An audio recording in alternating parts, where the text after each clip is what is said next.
Welcome back, everyone, to another glorious episode of Water Polo Wednesday with Wes and Clay. He is Wes. And he's Clay. And we have wrapped up week 2 of the collegiate men's season, men's water polo season here. You're following us on YouTube because that's the only place that we exist right now. Please do subscribe, like, comment. Feel free to drop us an email, waterpolowednesday@gmail.com. You know, we got some more content for you today, going over the outcomes of the matches, some insights, and maybe a special guest. Wes, what else we got? We'll go over what's upcoming. And we did a really nice in-person interview, our first one of the season, I think, out at Fordham while I was back there for Pro Reco. So looking forward to seeing that at the end of the episode. We're going to talk a little about the coaches as well prior to the lead-in. But let's jump in to what we've got today, which should be fairly exciting, I think, Clay. It's been a good week of water polo.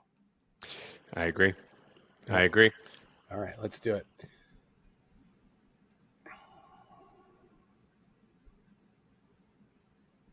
All right, so here we go. We're back with the 2025 men's collegiate season. Exciting times here. Weekend 1 results, Clay. UCLA knocking off Fordham. Our first top 4 matchup of the season. UCLA was dominant, winning by 7 goals. I actually predicted the differential. I didn't predict the exact score. I thought it'd be 17-10. It ended up being 16-9. All that to say, Fordham's defense not where it needs to be to compete at the top level with UCLA. But look, UCLA is very good. They controlled the game start to finish. Andras Toth was the leader there, I believe, with 3 goals for Fordham. I know Lucas Silvestre had a bunch as well.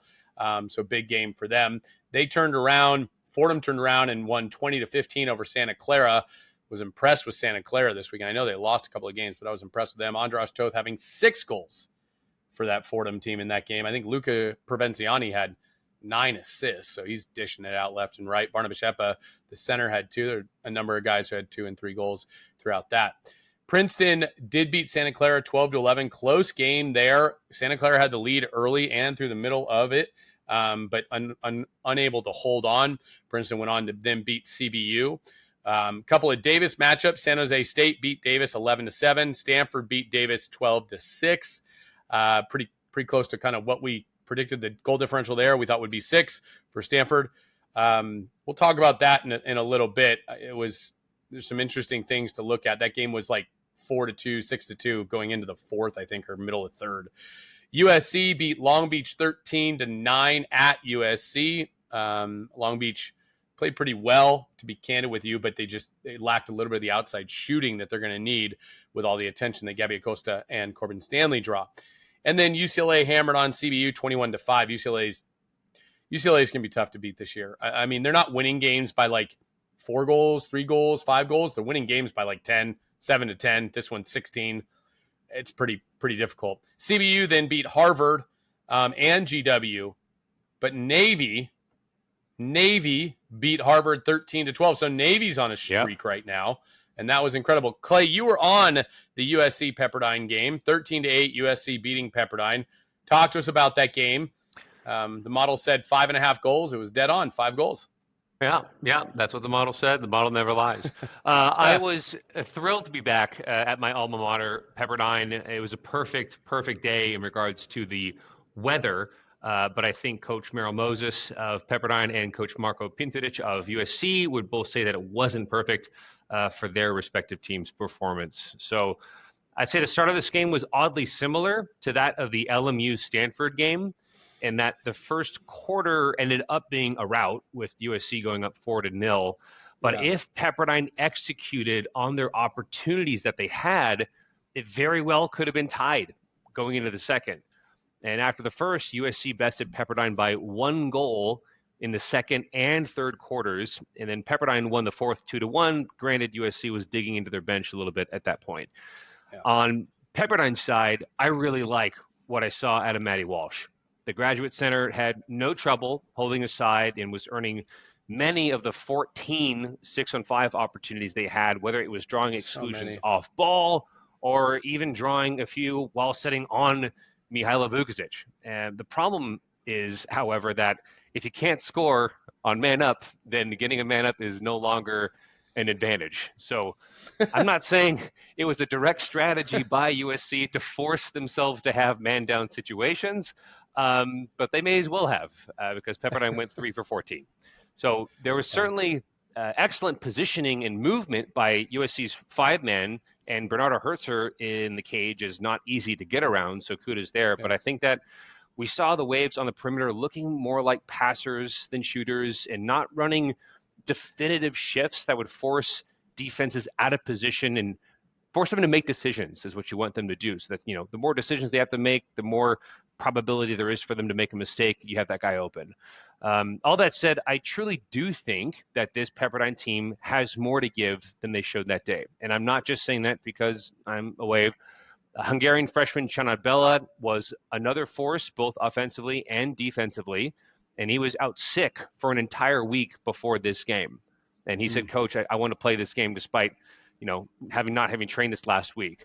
Ionescu is still nursing an elbow injury. Shandor Gall was just coming off of the flu going into this game. Owen Tift was out from an injury at the Triton Invitational.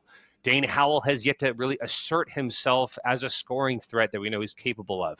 Max Smirnov is definitely capable of making great saves, and Adam Chapo is getting some help here and very well may still recover and make an impact later in the season. But we all know that even if all these players are healthy, they still have to be able to play structured and more patiently than we saw this last weekend. And if they can pull all that together, then they can be a top 3 team in the WCC, I believe. For USC, I think it was just obvious that they're on a different level. Talent-wise, maturity-wise, size, ball handling, passing, counterattack, man up, you name it. And there were still times when Pinturich was calling timeouts because his players weren't executing on the level of detail that he demands from his guys, because he understands that they have to learn to execute every single detail to perfection if they're going to go all the way this season. UCLA is very good, but by no means are they unbeatable. And I'm not sure we've called out that Pinta is in his 7th year as a head coach. He's taken his team to the NCAA finals 4 out of the last 5 years. So that was 2 years of his first, seat as head coach, kind of getting his grounds there and just trying to restructure the culture under his leadership. And then after that, 4 of the last 5 years. Last year, they were obviously right there, having beaten UCLA in the MPSF final, and they very well could have done it in the NCAA final. I think this year is their shot, is my sense of it. I think it's our sense of it. Brankovic is looking way more patient and mature. Hertzer is a wall. Duarte is somehow even more deadly than he was last season. Martin has no problem drawing zones. Freshman center Stranja Krstić, we'll talk about him, is making immediate impact. Luke Nelson is out there proving that Connecticut is truly a hotbed of talent. And yeah, he looked good. He looked great. Yeah. And Mihailo Vukovic, we know, is just a freak. The first second he touched the ball, you just know immediately that this guy's different. And there were some lapses defensively, allowing too many entry passes in the set, not adjusting to how referees were calling the game, allowing themselves to get too many off-ball exclusions. They need to play a little bit lighter sometimes. Pepperdine actually did a decent job stunting USC's front court offense, but they also went 5 for 8 on man up, which is pretty good. So we'll see how both teams learn from this game as we move forward into season. All right. Yeah. Thank you for that, Clay. Great summary. Appreciate the effort there. And of course, love listening to you on the calls. The first game I got to listen to. So yeah, doing color commentary, different experience. Yeah. A little bit different, but good work. We'll keep going here. I was not in any of these games, but I got to watch a few of them, which was exciting. And whoever it felt empty. It was just, there was a vacuum in the game calling ether. What's not being on a game. Well, we're going to change that. We're going to change that here pretty soon. But I do want to shout out whoever was streaming the Fordham UCLA game via their phone on Instagram Live. I took over, stole my wife's phone because I don't have any social media. So I was able to watch it on my wife's phone until she took it back. So that was good. All right, our weekly rankings. No changes here. I was tempted to actually make a change on this, but I ultimately... we just kind of decided we weren't going to. So week 2 rankings, UCLA 1, USC 2, Cal 3, Fordham 4. Despite Fordham losing to UCLA, they're still at 4. I still think they're the 4th best team in the country. Stanford at 5, San Jose State at 6. I don't believe in ties, so Stanford and San Jose State will play in 2.5 weeks on September 26th down at San Jose State. I think that that's going to be a really interesting. That's going to be a really interesting matchup. Mhm. Long Beach stayed at 7 despite losing to USC. I know that they lost by less. That's not how I look at it. San Jose State was playing their fourth of four games in a weekend and 2-day period. Long Beach was fresh. They still lost Yeah. by a Not handful. apples to apples. Yeah. Not apples to apples. So I don't take what they call transitive property into account there. UCI has looked good, but then they've also looked bad. They seem to play a lot of close games. To me, that they're kind of wishy-washy. It's kind of, what are you going to get on defense? I just don't know yet. It's too early to tell. So, look, predicting what these things are going to be is a little bit like driving by looking through the rearview mirror. It's not. We don't have a whole picture yet. Pacific will be taking on Cal this Friday. We'll talk about that in a second. And Davis has looked good to me. I know they lost to San Jose State and Stanford. They look good for a young team. They look really, really good. They really gave Stanford a lot of problems this weekend. As I mentioned, that game was really close late. Stanford ended up pulling away, but they were not by any stretch dominant, and neither was San Jose State. San Jose State pulled away late. They started that third quarter exceptionally strong and really rose to the challenge there to take things on. So we'll talk about that in a hot second here. Clay, any commentary on this? No, I think this is totally reasonable. I think people are going to be curious as to what we were thinking about from making that change, but we may have to wait and see. Yeah, we'll wait and see. We'll see how this thing shakes out. So, teams on the rise, everybody. We're really excited about this. We've got teams on the rise. Navy taking down Harvard. I think Navy is really good, all things considered. Look, the guys who play at Navy have so many other things that they're actually doing. That the fact that they're doing as well as they are is always encouraging. They have a much more rigid schedule. It's a completely different environment than any other college. So they've looked really good. Brown has also looked really good. I'm excited they're coming out here this weekend. We'll get a little interview with Coach Felix Mercado later this week. So stay tuned for that. We'll be publishing that on Thursday. And then the last one, there should be one more here, but we're not seeing it. It is Santa Clara. So give me a second. Santa Clara should be on this slide. There they are. I don't know where they went, but wow. Okay. I'm gonna put them back in. Reposition. Yeah, I don't know what's happening. There it is. Okay, yeah. Santa Clara. Beautiful. Santa Clara on the rise. Seamless. Seamless, yeah. We're out of nowhere. Santa Clara coming out of nowhere. Yeah, it's still not loading. I don't understand this thing. That's fantastic. All right. Santa Clara is on the rise here. Love that Santa Clara is doing as well as they are. They played Princeton tight. I thought they did quite well against Fordham. A lot of movement. They drew a lot of 6-on-5s. I know Fordham needs to clean up some of their defense again. But Santa Clara, I'm very high on this year. Rise of the Jesuits, I call it. You got LMU coming up in the ranks. You got Fordham. You got Santa Clara. It's been great. All right, so now our 3 stars for the week. Let's have a look. Who are the 3 stars that stood out to us? This I should be able to present here. So here we go. 3 stars of the week. We got Strahenia Kirstich with USC. He had 7 drawn exclusions, 2 goals, 2 steals versus Long Beach. 7 drawn exclusions, Clay. We need to go back and look at the they had 8 conversion.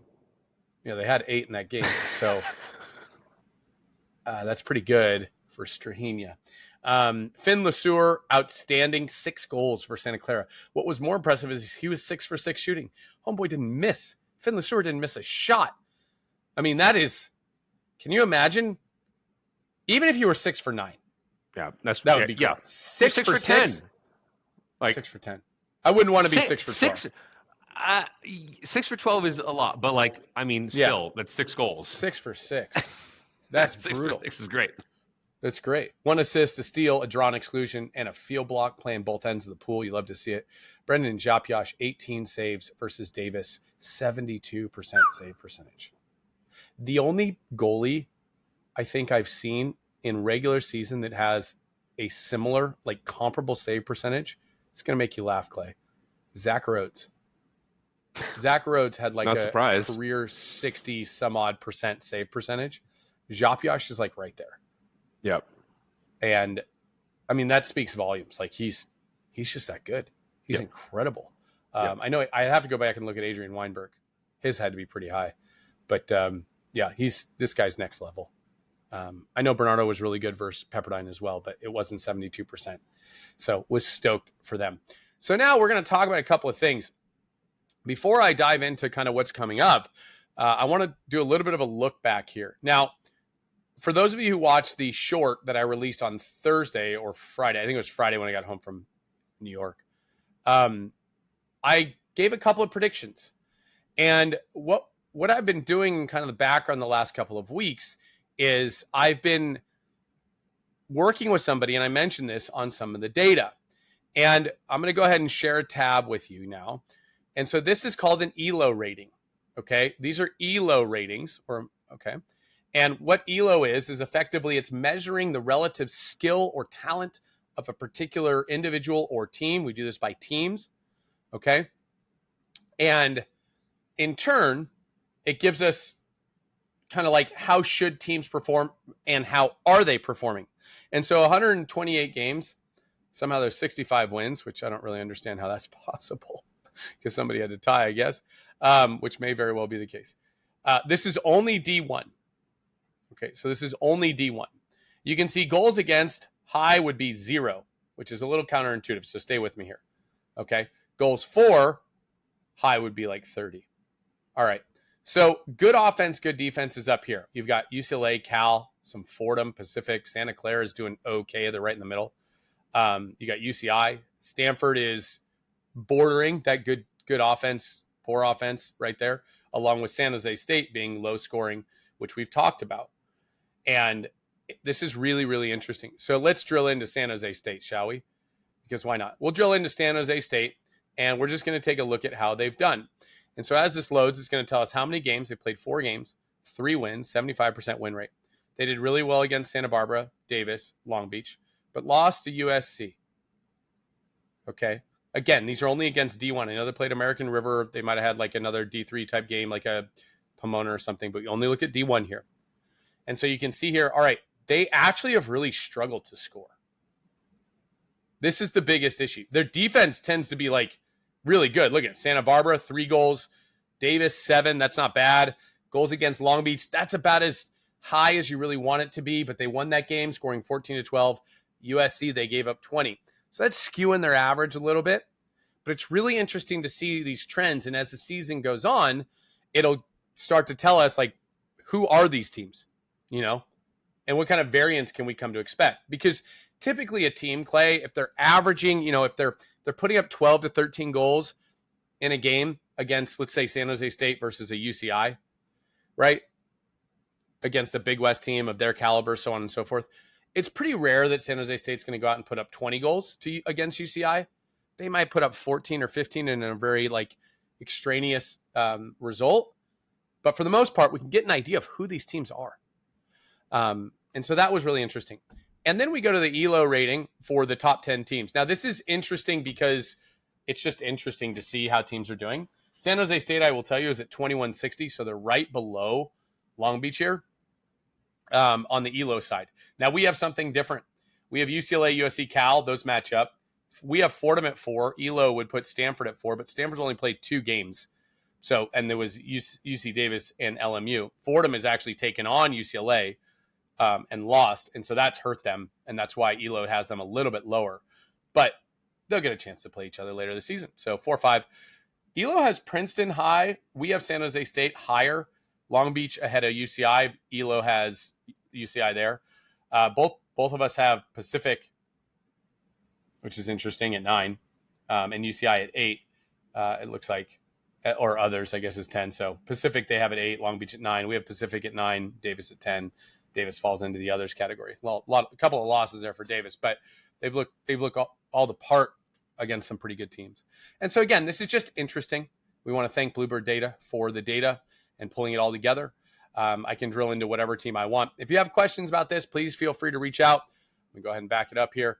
And we can start to see just from a conference standpoint, how do conferences do? How do they not do? What is the dominant type conference? MPSF West, you can see these teams are, Stanford is averaging 13.5. So they're the lowest scoring of the MPSF teams. goals against 7. USC averaging 15.8, which is pretty good. Goals against 9.3, 19.43. So UCLA has more goals for and fewer goals against than anybody in MPSF, except for, well, Cal, but Cal's only played Air Force and I believe Mount St. Mary's. So they'll have a few tougher games this weekend. So wanted to share that with you. I always find this stuff really interesting. We use this to kind of break things down, see where teams are. We can do this for pretty much anything and anyone if we choose to. So thought that was cool.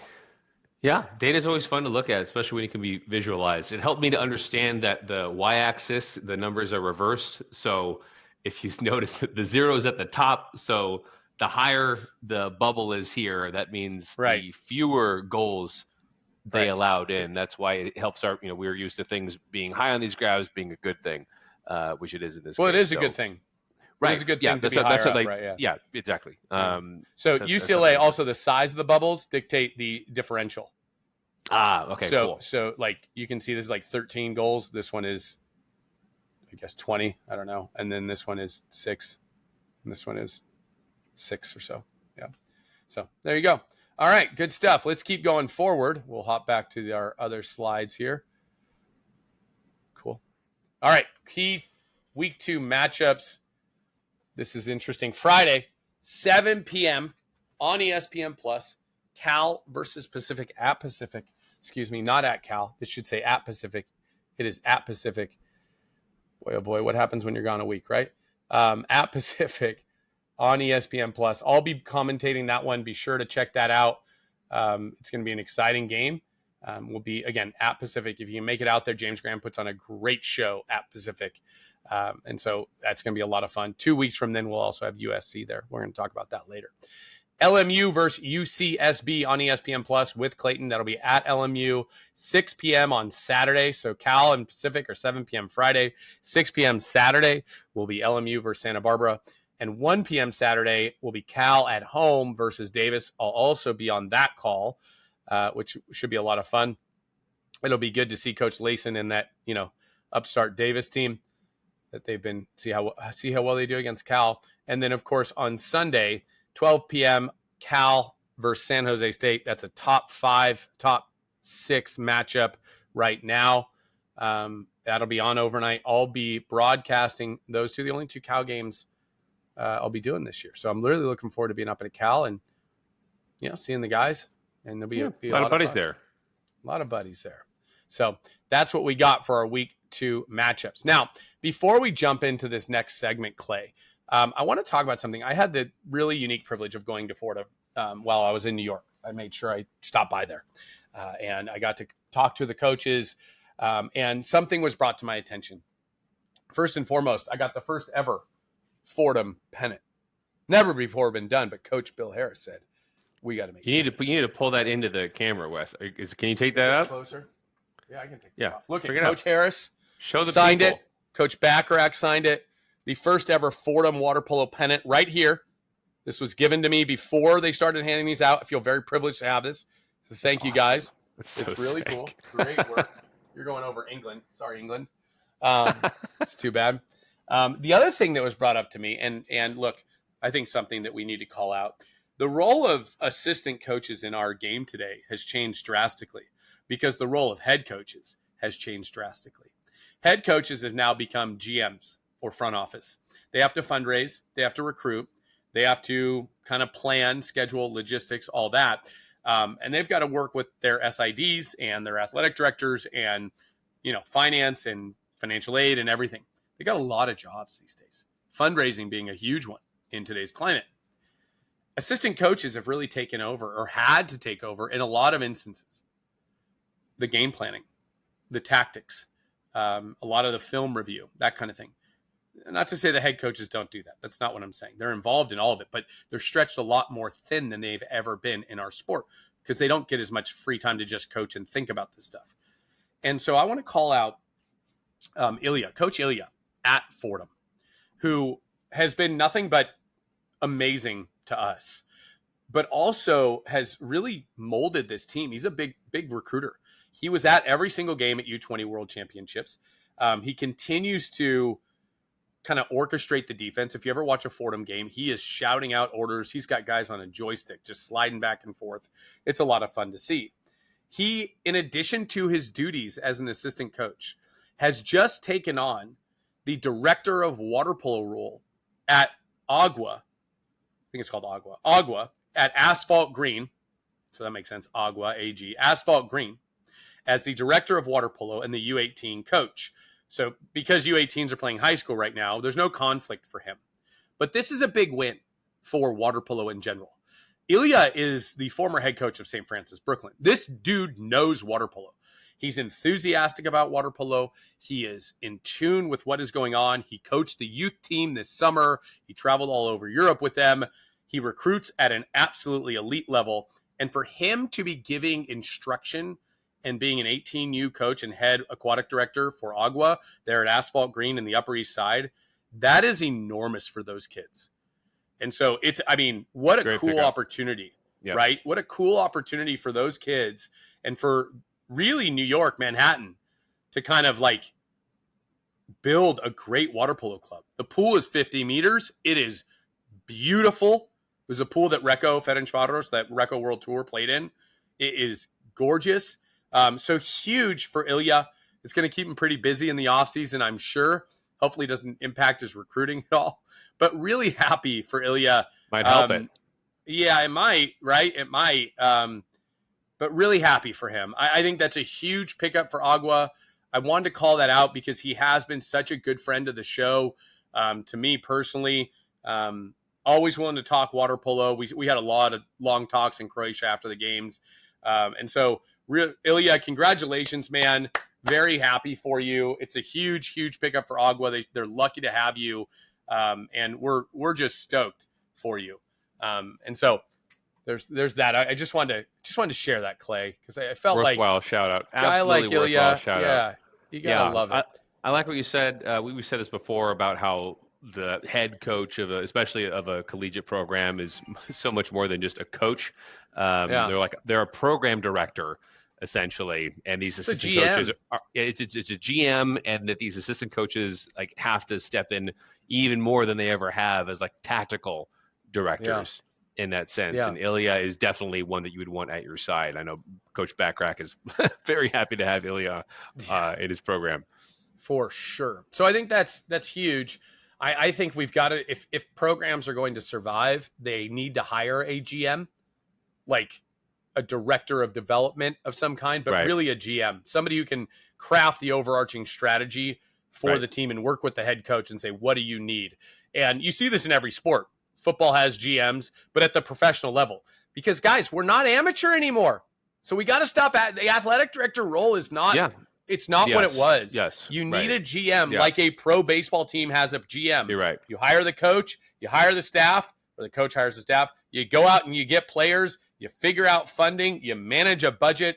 Those are things a head coach typically doesn't have to deal with and shouldn't have to deal with because that's not their job. That's not their job. So huge for Ilya to get this other gig. I think that's going to be great for him. But I wanted to shout that out, and we will continue to talk about head coaching roles and what that looks like going forward. But coming up next on cue here, we have a really special in-person interview with Coach Brian Backrack, center Barnabas Eppa, and new freshman center defender from Spandau, Germany, Mark Dieck. So coming up right after this, be sure to check that out. It's a great interview. You're not going to want to miss it.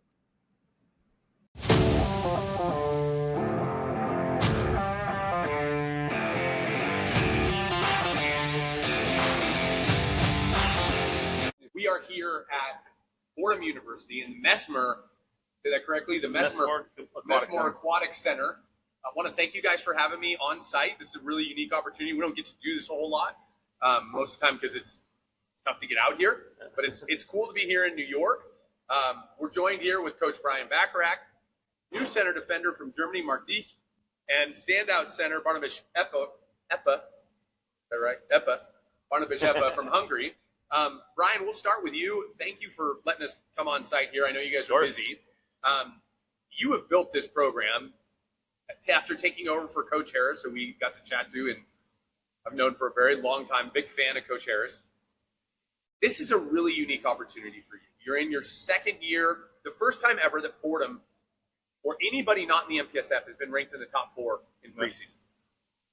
You started off the year with a win at UOP. You've got a great recruiting class, Mark being a big part of that. Talk to us about what you're building here and kind of your vision as this team continues to progress and grow.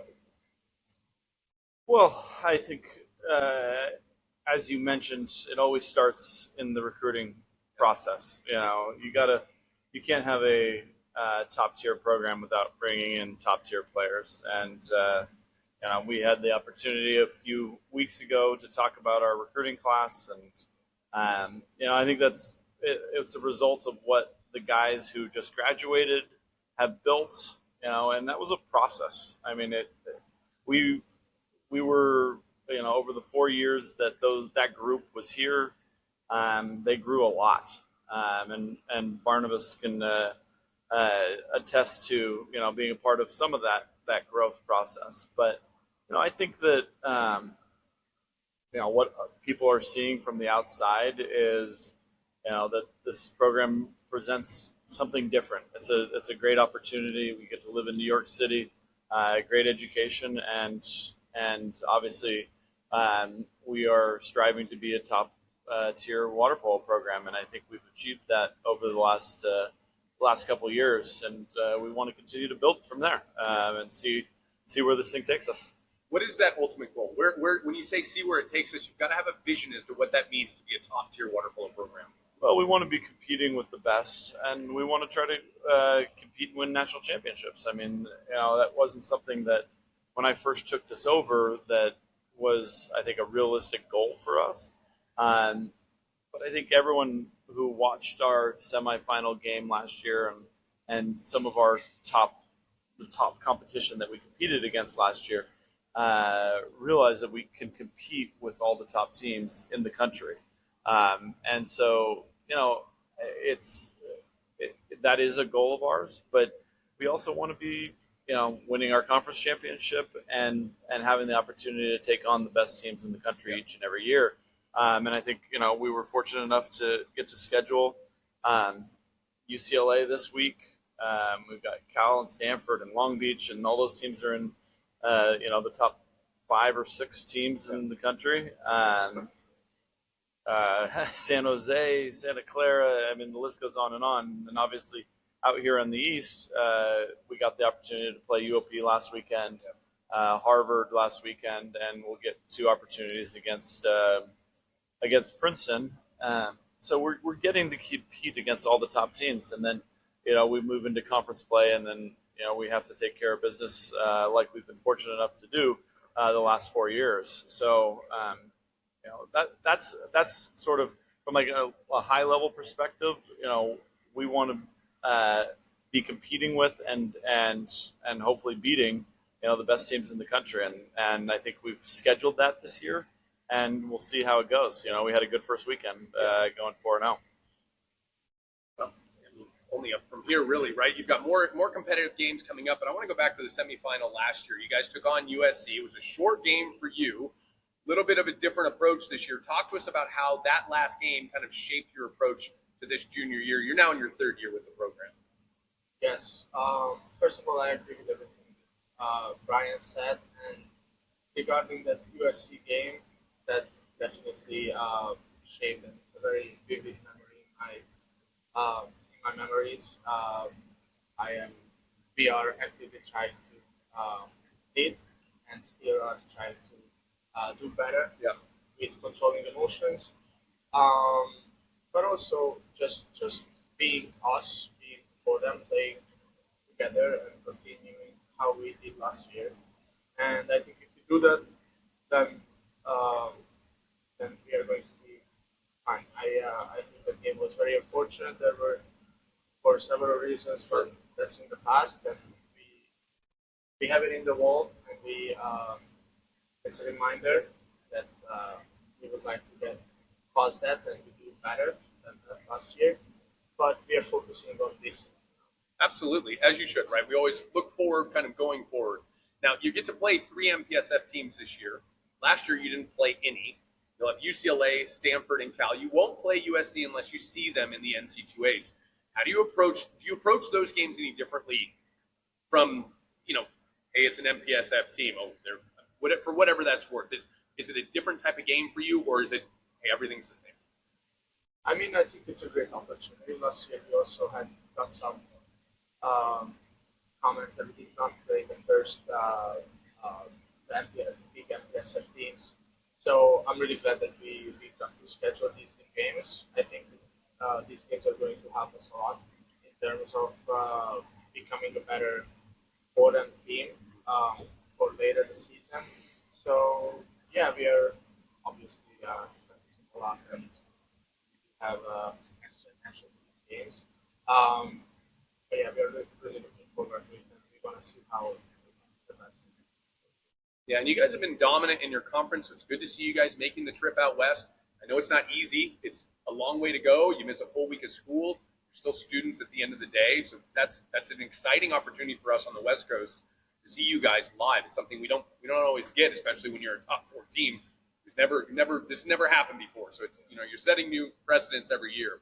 Now, Mark, Yeah. Go I was ahead. just going to add, for the Ivy Leagues are lucky, or not the Ivies, I should say. Princeton's lucky; they have a fall break, so they do what we do in a similar way, but they're not taking school off, so they end up and being able to go out there twice. For us, we're spending a full week out there, and I try to be as efficient with our time as I can out there while still trying to compete. But in the end, these guys are students, and so we take one full week, but it's tough to say, okay, we're going to also go out there again for another long weekend, like playing in the MPSF invite. I would love to compete in that, but we just can't. Like it's too much.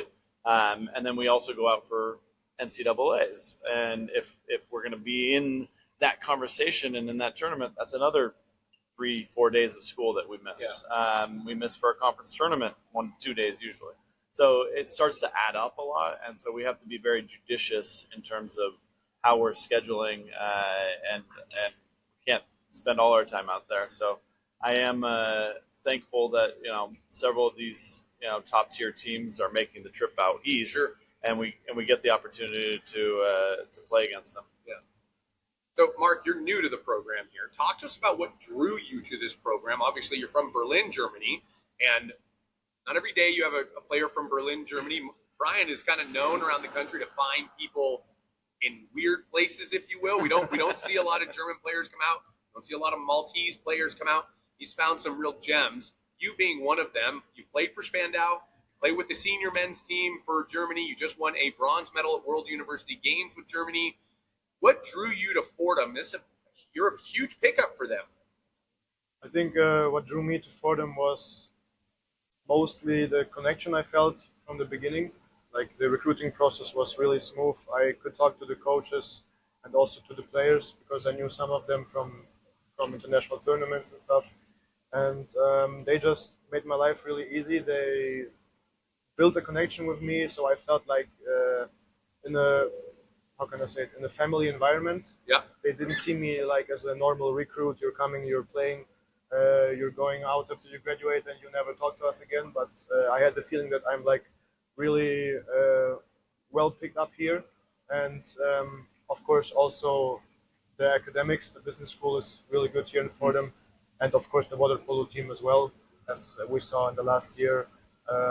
They did a great job, and that doesn't come from nothing. So that means they work hard. As I experienced here in the first weeks, we worked really hard. And I think it was a really good. It was a really good decision.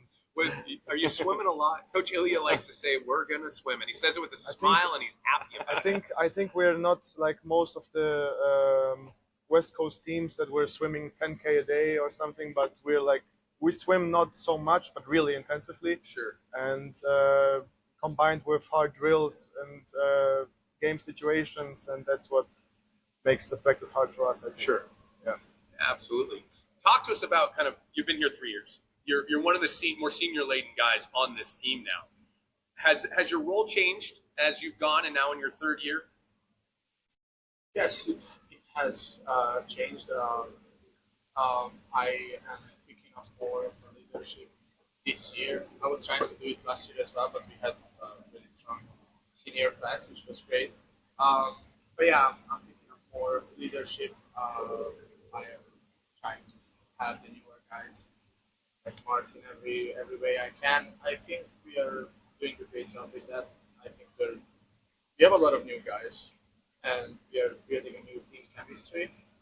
Um, we graduated a lot of people, so we needed some time to figure out who we really are, how we want to play, but not just waterpolo in terms of the team, how we really are with each other. We also graduated a lot of strong personalities, Yes. you know.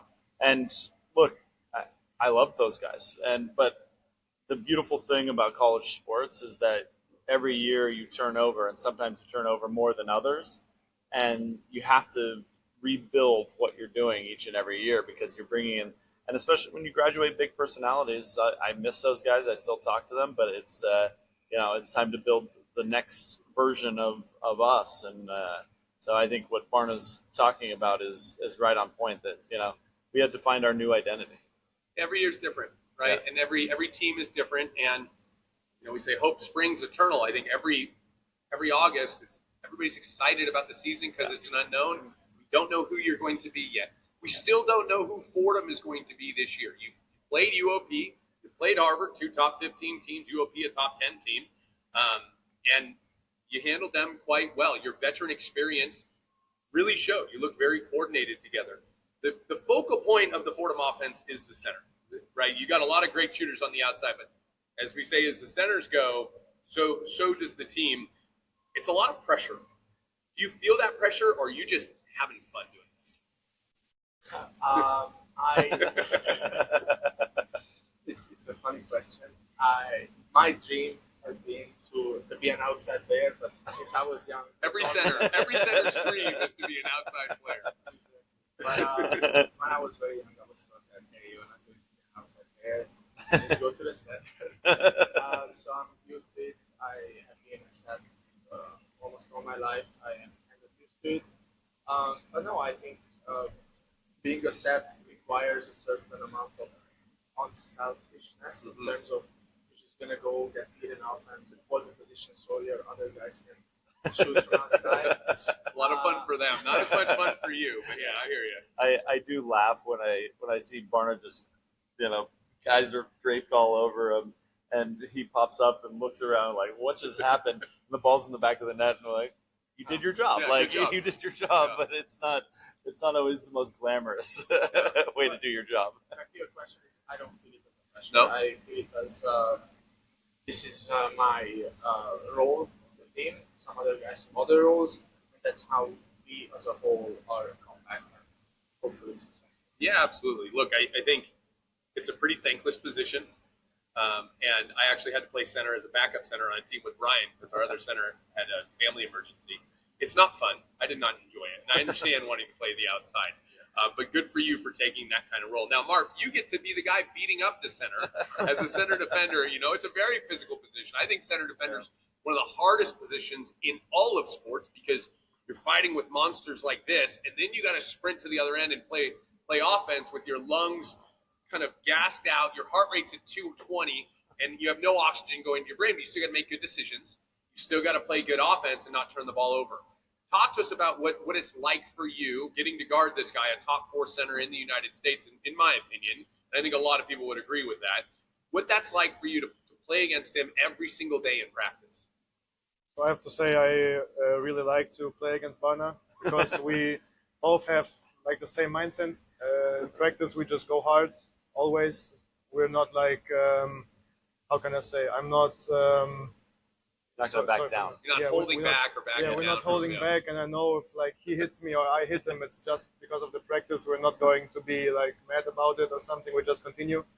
And for me, it was in the beginning quite difficult because the refs call it a little bit different from than in Europe, and the coach is trying to tell me always what to do. And for me, it was a little bit difficult to understand first, but then I got into it, and I think I made a lot better.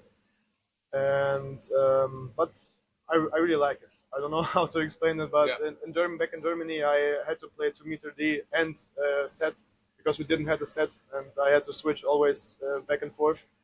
So I know what Varna feels like always, but yeah, I like to meet Eddie a little bit more. Yeah, that's just how I see it. Yeah, it's a lot of fun to play cheerleader. It's Yeah. a little more. But it's also a big aggressive. responsibility. It's not, you know. It's also a big responsibility. It is. It's because a huge. if you do your job good, everything is fine. But if you mess up, it's mostly your fault. And yeah, you just have to control the whole defense from this position. And sometimes it can be difficult, but I think that's the challenging part in it, and I really like it. My host father was a two-time Olympian for Hungary, and I grew up in Hungary, and he was a center defender. And he would say, if you have a good center defender, you control the whole defense, you know, and basically stifle offenses coming down because you can force them to shoot from further out, bad passes, right, and really make their center's life miserable as you counter out the other way. So a lot of respect there. Brian, I want to thank you again for having us here, man. This has been amazing. I love doing this stuff, and really looking forward to the rest of your season. Talk to us about closing thoughts here, what you're looking forward to this year, anything you'd like to share. Well, I was going to let you have a plug if you want to give yourself a plug for the reason why you're out here in New York. Sure. Well, this will air after that, but that's okay. I'll be broadcasting the Pro Recco Ferencváros match on Thursday, the Pro Recco UCLA match today, and Princeton Ferencváros today. So yes, fortunate to be able to be here and then combine efforts. Yeah. Right. I mean, look, I think what Dusty. You know, we had a very small part of it, but like Dusty put together, and with the Pro Recco and FTC crews, it's incredible. Like the amount of people who are like knocking down doors trying to get into that match on Thursday just to be able to watch it is it's kind of hilarious. And it's been sold out for like a month basically, and it's great for the sport. Like it's all. Everyone in the sport seems to be congregating here in New York this week.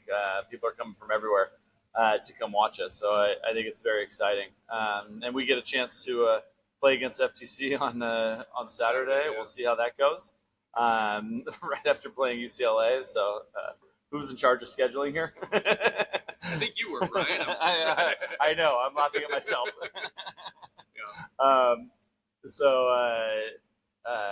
But yeah, look, we're excited about where we're at the moment, and we'll see where it takes us. I think we've still got a lot of season left. We got a lot of work to do still. As I forget which one of these guys said, but we've got a very large group of people that we're trying to integrate into what we're doing, and it's not always. I said to Coach Ilya today, I said, the path is not always linear. You want it to go like this, but it goes like this and then down and then sometimes further down and then, it's all over the place. So, we're trying to avoid those too many major, down periods. But I love this part of the process. I think it's my favorite part of the job is trying to build this group from guys who just met each other, a few weeks ago to, a cohesive unit. And so I'm looking forward to continuing the process. We got 3 months to the day till NC2As, but you've got to win a few games before you get there. We do. You got to win your own conference. Navy just came out to Southern California. They're no slouch this year. GW knocked off Santa Barbara. GW knocked off Santa Barbara. So. Your conference is getting better. You're leading the way, and the toughest part of leading is that we're just kind of chasing you. Yeah, well, we'll see. No, it's great to see. I was ecstatic to see our conference go out there and compete, and it's going to make it a fun conference season and tournament. So. Yeah, absolutely. Well, Brian, thank you very much for having us. Mark, vielen Dank für deine Zeit und küssen im Sepan. And so we'll be back with more from Water Polo Wednesday. Thank you to the Fordham crew for having us. It's been amazing just being on campus again. We'll be back right after this.